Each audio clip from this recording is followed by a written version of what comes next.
Hello দর্শক, আসসালামু আলাইকুম। সবাইকে স্বাগতম জানাচ্ছি আমার আজকের পর্বে। আজকে আমি আপনাদের একটি ডিম আর ময়দা দিয়ে ভীষণ মজার বিকেলের নাস্তা তৈরি করে দেখাবো। এই নাস্তাটি তৈরি করা যেমন সহজ, উপকরণও খুব কম লাগে। ঘরে থাকা অল্প উপকরণে ঝটপট এই নাস্তাটি তৈরি করে নেওয়া যায়। খেতে অসম্ভব মজার হয়। এই নাস্তাটি তৈরি করে 6 থেকে 7 দিন পর্যন্ত রেখে খেতে পারবেন। খেতে অসম্ভব মজার হয়। আশা করছি আমার আজকের এই সহজ নাস্তার রেসিপিটি আপনাদের সবার কাছেই ভীষণ ভালো লাগবে। তো চলুন রেসিপিটি দেখে নিচ্ছি। এই রেসিপিটি তৈরি করার জন্য প্রথমে একটি মিক্সিং বোলে একটি ডিম ভেঙে নিয়ে নিচ্ছি।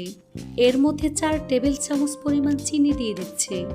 এখানে চিনিটা আপনাদের স্বাদ অনুযায়ী দিয়ে দেবেন। এর মধ্যে 1 টেবিল চামচ পরিমাণ সয়াবিন তেল দিয়ে দিচ্ছি। 1 টেবিল চামচ পরিমাণ নরমাল পানি দিয়ে দিচ্ছি।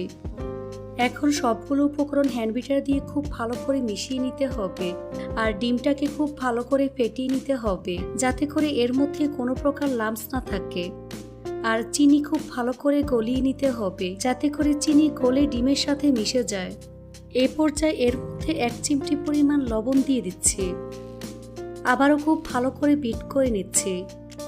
এবার এর মধ্যে প্রথমে 1 কাপ পরিমাণ ময়দা দিয়ে দিচ্ছি। আপনারা চাইলে এখানে ময়দার পরিবর্তে আটা ব্যবহার করতে পারবেন। 1/3 চা চামচ পরিমাণ বেকিং পাউডার দিয়ে দিচ্ছি। এই পর্যায়ে আপনারা 1/4 চা চামচ পরিমাণ বেকিং সোডা দিয়ে দিবেন। এখন খুব ভালো করে মিশিয়ে নিতে হবে। এই পর্যায়ে হাত দিয়ে খুব ভালো করে মেখে নেব। এবার এর মধ্যে আরও 1/3 কাপ পরিমাণ ময়দা নিয়ে অল্প অল্প করে মিশিয়ে নিচ্ছি।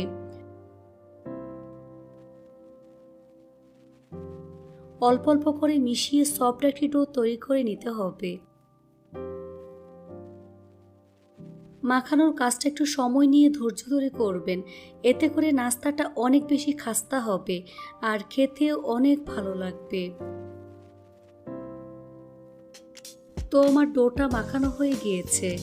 এখন ডোটাকে বোর্ডের উপর নিয়ে হাত দিয়ে এভাবে চেপে চ্যাপটা করে নিচ্ছি। উপরে সামান্য পরিমাণ ময়দা ছিটিয়ে নিচ্ছে। এখন বেলুন দিয়ে বেলে 1/2 ইঞ্চি মোটা একটি রুটি তৈরি করে নিতে হবে। তবে খুব বেশি মোটা করা যাবে না, আবার অনেক বেশি পাতলা করা যাবে না। এই তো আমার রুটি তৈরি হয়ে গিয়েছে। এখন একটি কাটারের সাহায্যে চারপাশ কেটে এভাবে সমান করে নিচ্ছি।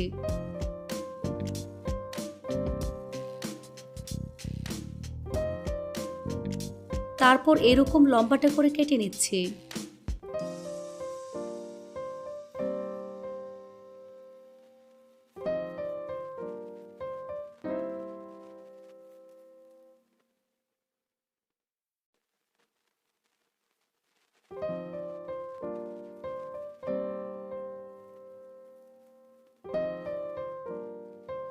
এখন এই লেচিগুলোকে এক সাইডে রেখে দেব।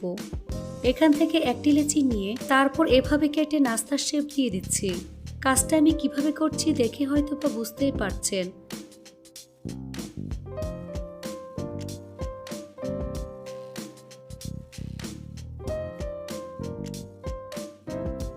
একইভাবে সবগুলো নাস্তা আমি কেটে নিচ্ছি।